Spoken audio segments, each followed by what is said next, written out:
Olá, eu sou Luiz Fernando Quilici e você está na audiência do Cerâmica 360, um giro completo pelo universo da cerâmica. Entrevistas, análises, comentários, tudo sobre a indústria cerâmica no Brasil e no mundo. Cerâmica 360, um produto editorial do Grupo JC. No programa de hoje, eu converso com Marisa Maia de Barros, subsecretária de Energia e Mineração da Secretaria de Meio Ambiente, Infraestrutura e Logística do Estado de São Paulo. Marisa, seja bem-vinda ao Cerâmica 360. Muito obrigada pelo convite.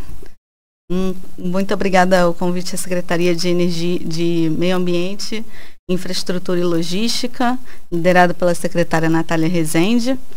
E eu queria colocar aqui desde já a Subsecretaria de Energia e Mineração, à disposição do setor produtivo para contribuir com as políticas públicas. Ótimo, Marisa. E eu já encaminho uma primeira questão a você. A Subsecretaria de Energia e Mineração é responsável por planejar, executar as políticas estaduais de energia e mineração, abrangendo as áreas da transição energética, eficiência energética, energia elétrica, petróleo, gás natural, biocombustíveis, mineração, transformação mineral e barragens. Especialmente para as áreas da mineração e energia, quais os planos do governo do estado de São Paulo? Obrigada pela pergunta, uma oportunidade da gente esclarecer aqui os planos do governo. Lembrando aqui que a Subsecretaria de Energia e Mineração está dentro da Secretaria de Meio Ambiente, Infraestrutura e Logística. Então, a gente tem sempre o meio ambiente como fio condutor de tudo, passando aí pela infraestrutura, pela logística e transportes, onde se insere a energia e mineração, no caso, dentro da infraestrutura. Então, para o caso da energia, a gente tem um Plano Estadual de Energia 2050, esse é um horizonte de longo prazo, em que a gente tem uma meta de neutralidade de carbono nesse horizonte. Então, nesse sentido, o Estado ele tem diretrizes, ele tem estratégias de mitigação para alcançar essa neutralidade de carbono e olhando para as vocações do Estado de São Paulo. Então, posso destacar a própria energia hidráulica, a gente pode destacar aí a energia solar e a gente pode destacar também o biometano, que é um grande potencial do Estado de São Paulo. Então, esse plano ele vem a ser um instrumento não só de planejamento para o Estado, mas também uma ferramenta de previsibilidade para o mercado, porque mostra onde o Estado está e onde o Estado quer chegar. E aí, o mercado ele consegue se olhar dentro desse plano e inserir ali o aporte dos investimentos. Então, esse plano é bastante importante e eu posso destacar aqui também que é o primeiro plano de ente subnacional do país de longo prazo na área de energia. E agora a gente vai dar mais um passo, que é desenvolver um plano no nível tático. A gente concluiu esse plano no nível estratégico, agora a gente vai detalhar as ações para mostrar como a gente faz nos próximos 10 anos para atingir esse objetivo de neutralidade de carbono lá em 2050. Isso é na área de energia. E aí, a gente tem que falar aqui da área de mineração e falar aqui com uma atenção um pouquinho maior, porque a gente está aqui hoje visitando inclusive a região de Santa Gertrudes e onde tem um importante polo cerâmico do estado de São Paulo e do país, então, na área de mineração, a gente tem hoje efetivamente ordenamentos territoriais geomineiros para algumas regiões. A gente concluiu a da região do Vale do Ribeira e Alto Paranapanema. Esse ano a gente está desenvolvendo esse ordenamento para as regiões do Vale do Paraíba e do Litoral Norte, e a gente planeja também fazer para mais uma região a qual a gente está estudando onde seria a forma mais adequada. Este ATGM, a gente tem por objetivo, né, junto aos municípios, induzir que eles sejam inseridos, considerados nos planos diretores dos municípios, para que a mineração seja uma atividade econômica a ser desenvolvida também no município e, portanto, possa gerar renda, possa gerar empregos a partir desse conhecimento dentro do plano diretor. E um outro instrumento de planejamento que seria mais amplo, também que a gente vai iniciar esse ano, e a gente já está na fase de desenvolvimento das diretrizes, é o Plano Paulista de Mineração. E tudo isso ele fala com o que já existe, e eu já falei lá no início, né? Tendo o meio ambiente como fio condutor. Isso é considerando o zoneamento ecológico econômico da região, né? Isso considera as áreas de preservação ambiental, então é uma mineração de fato sustentável. É ali onde tem o potencial de aproveitamento dos recursos minerais, de forma que a gente tenha respeitado os 3 pilares aí do meio ambiente, social e econômico, para levar, no final das contas, o bem-estar, né, para a própria população paulista. E para dar continuidade sobre essa questão relativa à mineração e a sua visita à região de Rio Claro, ao polo cerâmico de Santa Gertrudes, e também, como você acabou de frisar, na área de mineração, a Secretaria de Energia e Mineração atua na formulação de políticas públicas e no planejamento setorial, com destaque para a articulação junto aos municípios do estado, visando o desenvolvimento da mineração sustentável aqui em São Paulo. Você está cumprindo uma agenda de visitas agora ao polo cerâmico de Santa Gertrudes, que é o maior produtor de revestimentos cerâmicos do Brasil, maior das Américas e um dos maiores do mundo. Antes dessa nossa conversa no Cerâmica 360, você esteve visitando uma área de lavra e visitou também um pátio de secagem e uma indústria, uma unidade produtora de revestimentos cerâmicos. Quais as suas impressões sobre o que você viu hoje aqui na região, no polo cerâmico de Santa Gertrudes? Visitar uma área de mineração é sempre muito importante, não só para o gestor público, né, como a gente que está aqui do outro lado da cadeira formulando as políticas públicas, mas acho que também é muito importante para a população da própria cidade, né, conhecer aquela atividade de mineração que está sendo desenvolvida, até para desmistificar questões que estão associadas ao nome da mineração. Então, é muito comum, né, a gente falar de mineração em uma região local e aos ouvidos, né, do que se é desconhecido. Isso soa de maneira pejorativa muitas vezes. Exatamente. E aí, quando você se depara com empresas sérias desenvolvendo aquela atividade econômica no local, a gente pode constatar, e foi o que eu consegui ver aqui, que são atividades feitas de forma muito responsável, atendendo, né, normas de meio ambiente, e que também a gente pode ver que respeita o que a gente considera que é a compensação ali ambiental. Então, por exemplo, num pátio de secagem, né, que me chamou bastante atenção, é o cuidado que tem de fazer uma cortina de vegetação em volta daquela área de vegetação para impedir que o material particulado saia daquela localização.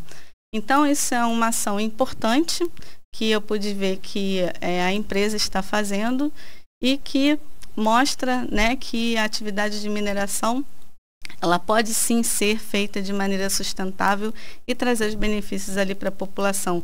Pessoas que estão trabalhando ali, pessoas que estão sendo qualificadas, pessoas que estão estão obtendo renda ali daquela atividade, a empresa que está gerando empregos para aquela comunidade local ali.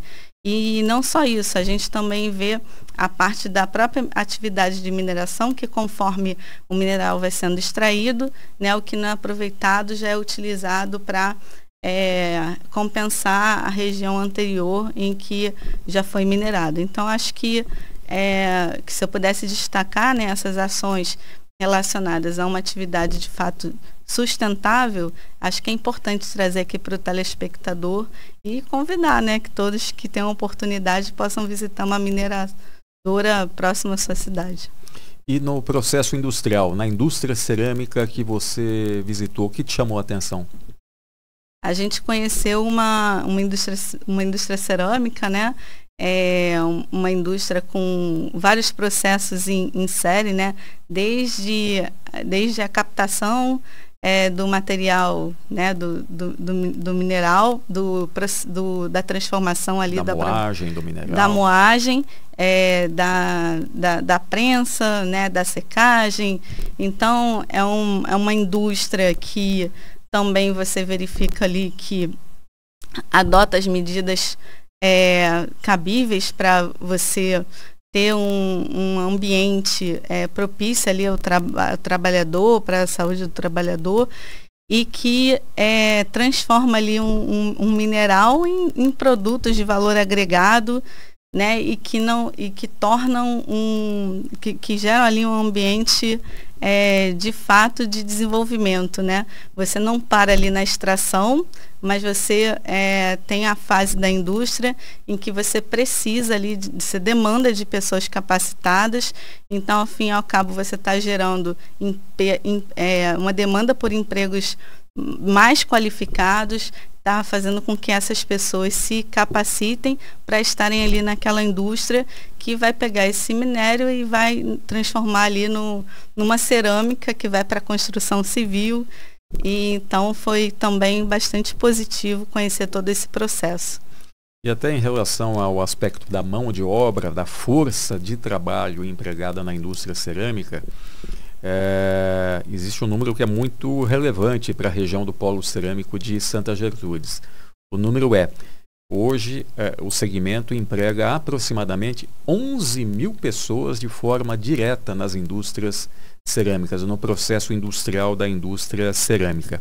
Mas ainda falando sobre mineração, Marisa, uma importante característica da produção mineral paulista é a sua concentração nos minerais industriais de baixo valor unitário, que não suportam os custos de transporte a grandes distâncias e constituem matéria-prima essencial para o segmento da indústria da construção. Temos areias, britas, argilas, rochas carbonáticas, entre outros minérios. A mineração paulista apresenta um perfil constituído eminentemente por empresas de pequeno e médio porte, dirigidas principalmente à produção dos agregados da construção civil, brita e areia e argilas, como citei. Quais são as ações específicas do governo paulista para estimular a produção mineral no estado? Isso é bastante curioso, né? Acho que a gente pode trazer alguns números também para cá. O estado de São Paulo é o principal produtor desses agregados no país. E como você disse, ele tem um baixo valor agregado, mas não menos importante. Então, se eu falar de compensação financeira pela exploração mineral, a União arrecada anualmente... Chamada CEFEM. Chamada CEFEM, exatamente. A União arrecada em torno de 100 milhões de reais por ano desta contribuição, desta compensação. E desta arrecadação, estados e municípios envolvidos com esta atividade têm direito a parte desse recurso. Tem participações nesse recurso. E só o estado de São Paulo recebe por ano da ordem de 15 milhões de reais da parte desta CEFEM que é arrecadada pela União. E isso chega também aos municípios.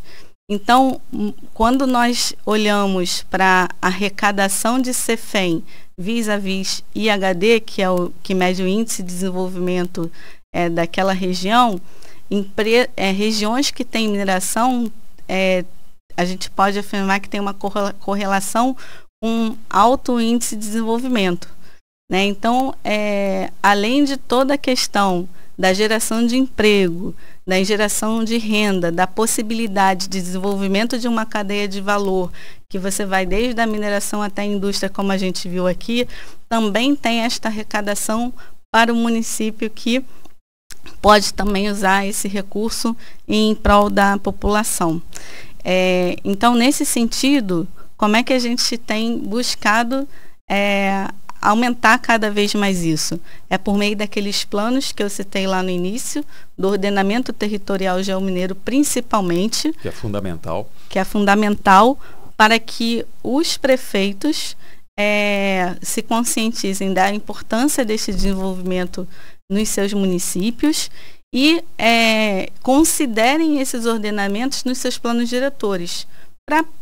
Para quê? Qual que é o objetivo? É desenvolver de fato uma mineração sustentável, olhando lá para o zoneamento ecológico-econômico, olhando onde tem área de preservação ambiental, onde não pode desenvolver atividade de mineração, mas tem sim um local que pode desenvolver, que tem um potencial, e aquele recurso mineral pode então trazer esse valor local ali para a população.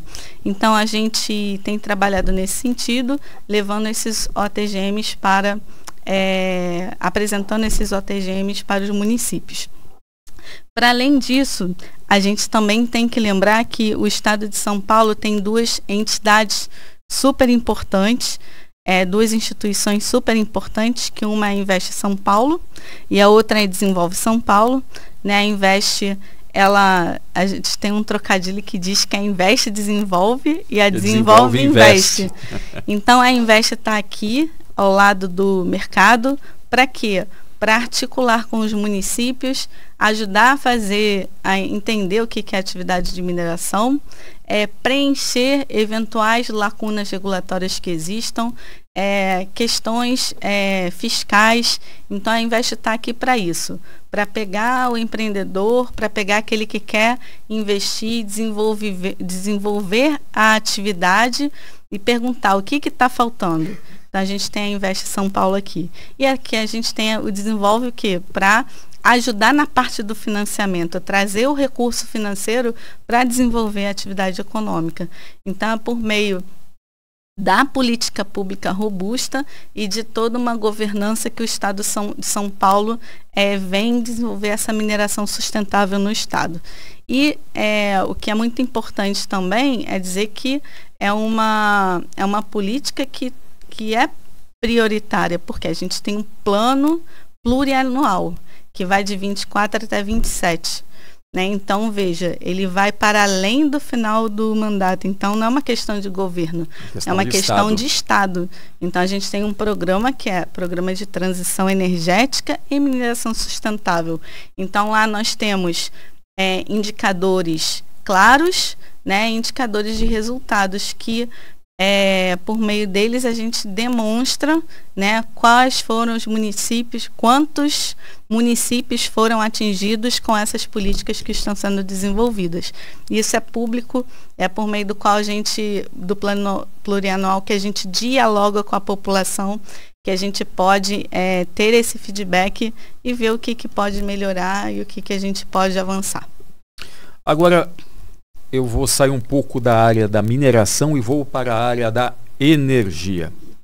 No tocante ao gás natural, a subsecretaria apoia a expansão da oferta do gás natural, estimulando a atividade de exploração e produção, motor de desenvolvimento, emprego e renda, e expandir também a oferta de gás natural. A Secretaria de Energia e Mineração também orienta o planejamento da expansão da malha de distribuição de gás canalizado, tendo como diretriz a substituição de combustíveis mais poluentes pelo gás natural, preferencialmente agora, com muita força, o biometano. A região do Polo Cerâmico de Santa Gertrudes é a maior região consumidora de gás natural do estado e uma das maiores do país, se não a maior. Como o Estado pode atuar para dar mais competitividade às indústrias usuárias de gás natural e do biometano? Bom, esse é um tema realmente muito importante quando a gente fala de energia. Por quê? Porque a oferta de energia, ela tem que acompanhar o desenvolvimento econômico, né? O crescimento econômico, ele demanda por mais energia. O crescimento da população demanda por mais energia, né?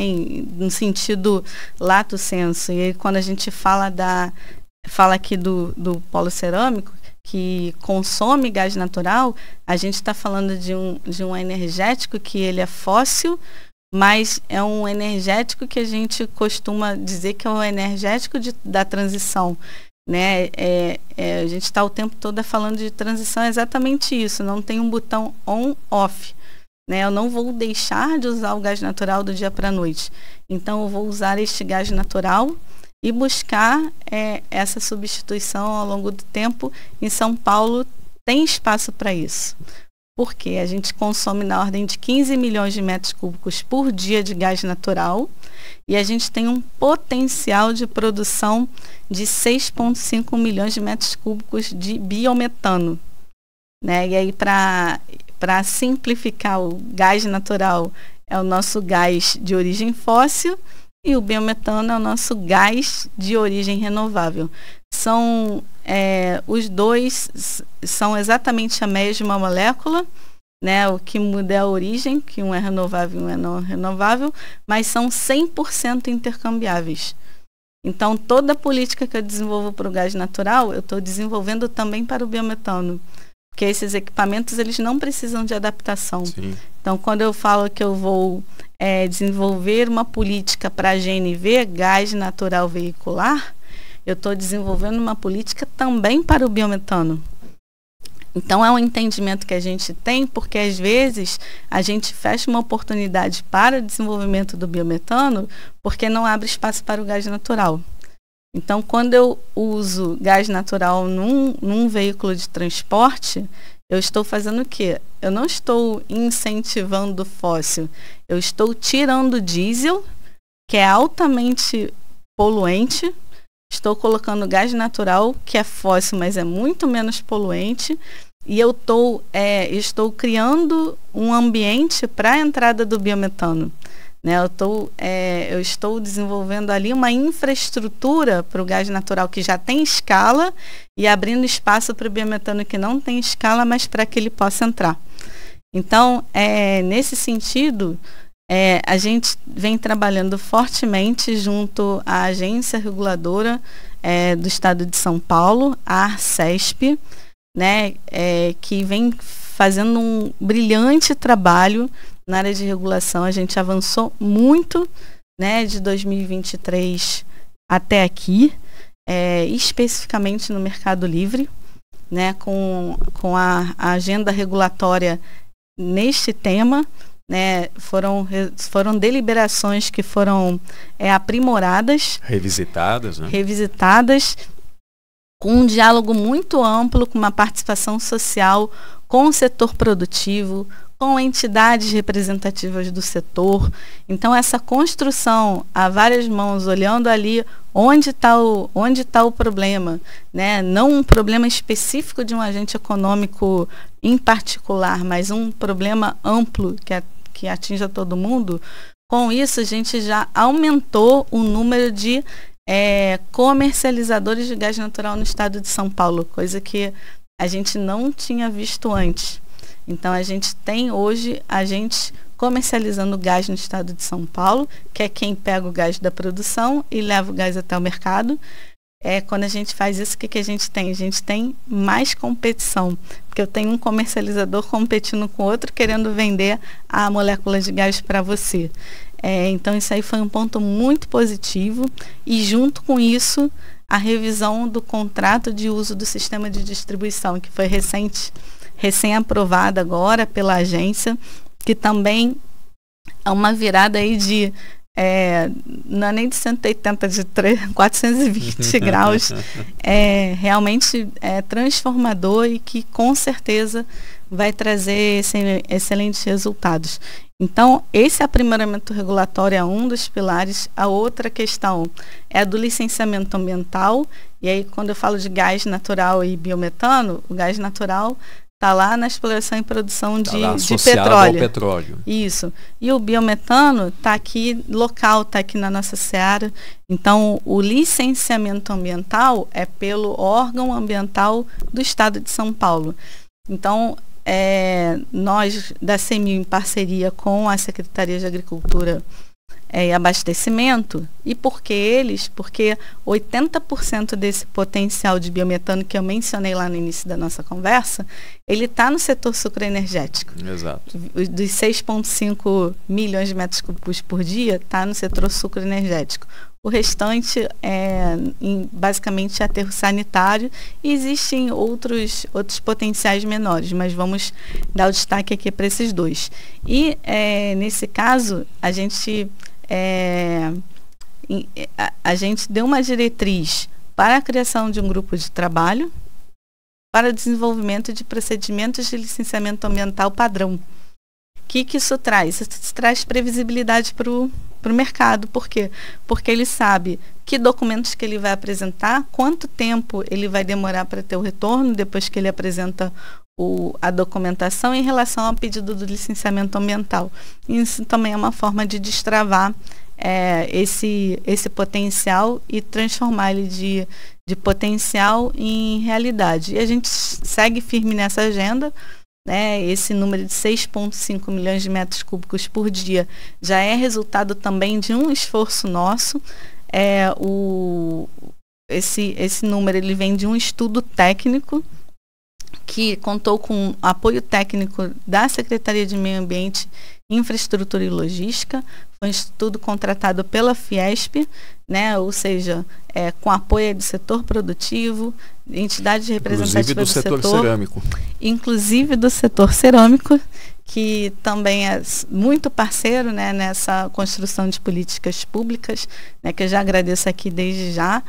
E agora a gente tem que avançar, pegar esse estudo e verificar ali onde estão as lacunas a serem preenchidas e continuar destravando, seja por meio de aprimoramento regulatório, seja por meio de desenvolvimento de política pública. O que a gente está fazendo nesse momento é avaliando qual é a necessidade, quanto de uma forma mais detalhada. O estudo já mostrou a necessidade de investimento em infraestrutura rodoviária para levar esse potencial para o mercado. Agora a gente vai fazer isso de forma detalhada para ver quanto é esse CAPEX, qual a quantidade de material, a grosso modo dizendo, para que a gente possa conversar aí na área de concessão, junto à Secretaria de Parcerias e Investimentos, que é o poder concedente, e em conjunto com a CESP também. Ótimo, Marisa. Ainda falando sobre gás, mas especialmente biometano, e o papel que o biometano pode ter na substituição do diesel na frota pesada, o governador Tarcísio de Freitas sancionou em dezembro passado as novas regras para o IPVA de veículos híbridos aqui no estado. Um projeto de lei que foi aprovado pela Assembleia Legislativa e sancionada pelo governador. É a Lei 18.065, que dá a isenção do IPVA, que é o Imposto sobre Propriedade de Veículos Automotores, para veículos híbridos até R$250 mil, avaliados em R$250 mil por 2 anos. Caminhões e ônibus movidos a hidrogênio ou gás natural também serão isentados. Qual o impacto ambiental dessa medida para o estado de São Paulo? Qual o impacto ambiental dessa medida de estimular a substituição do diesel pelo gás natural ou biometano na frota pesada?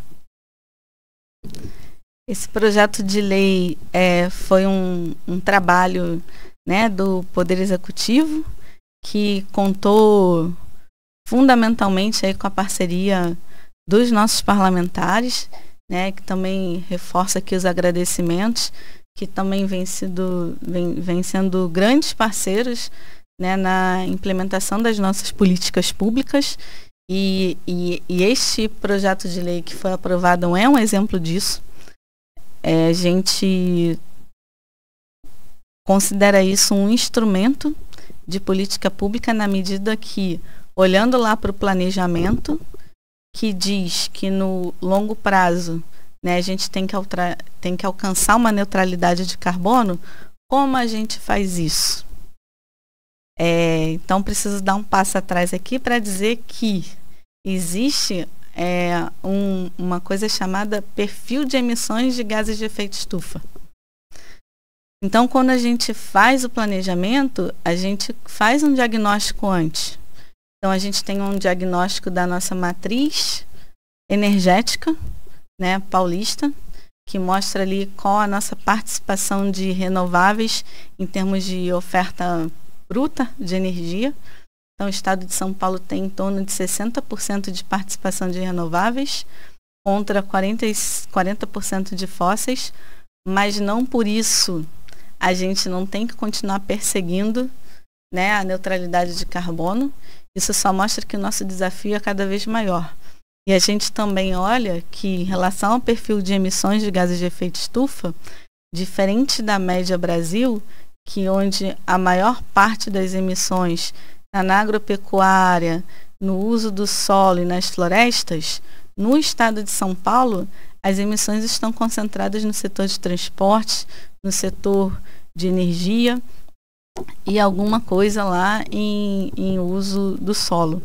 Então, eu estou falando de quê? Eu estou falando de quase 35% do setor de transporte.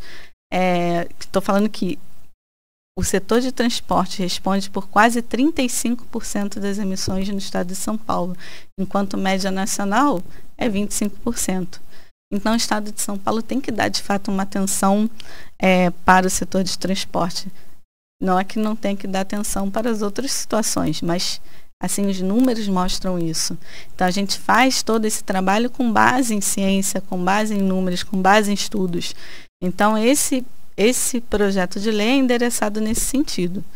Então, setor de transporte, a gente já tem uma matriz, no caso de veículos leves, a gente já tem aqui o uso de etanol como nosso grande aliado aí na descarbonização do setor de transporte. Como é que a gente pode melhorar isso? A gente pode apoiar o desenvolvimento de híbridos flex-fuel, que vai potencializar o uso do etanol, que já faz parte da nossa realidade, e também vai permitir a eletrificação. Então, estou dando uma adicionalidade em termos de redução de emissões de gases de efeito estufa. E olhando para onde? Para a matriz elétrica paulista, que eu falei da matriz energética, que é 60% de participação de renováveis. Quando a gente fala de matriz elétrica, São Paulo tem quase 100%, praticamente 100% renovável. Totalidade. Então, quando eu promovo a eletrificação destes veículos leves, e olhando para a vocação do estado de São Paulo, que já produz e consome etanol, eu estou adicionando a eletrificação. Então, nesse sentido, a gente vai avançando nessa neutralidade de carbono. E para veículos pesados, a gente tem uma frota baseada em óleo diesel, como você disse. E quando a gente incentiva a substituição desses veículos pesados, que são os caminhões principalmente, movidos a diesel por gás natural, a gente já está imprimindo aí uma redução de gases de efeito estufa. E abrindo espaço para o biometano, porque o gás natural veicular, como eu disse, é gás natural e ou biometano em qualquer proporção. Isso já é uma realidade, já temos veículos pesados movidos 100% a biometano no estado de São Paulo. E isso é uma coisa que vai ganhar escala cada vez mais, dado o potencial que a gente identificou no diagnóstico e dadas ações e medidas que a gente vem fazendo para transformar esse potencial em realidade. Então, acho que, sem dúvida nenhuma, esse é um instrumento de política pública que mostra claramente um impacto ambiental positivo no estado de São Paulo e, portanto, no país, porque São Paulo contribui para as emissões totais do país e contribui, no final das contas, para o atendimento dos compromissos do país junto ao Acordo de Paris às Nações Unidas.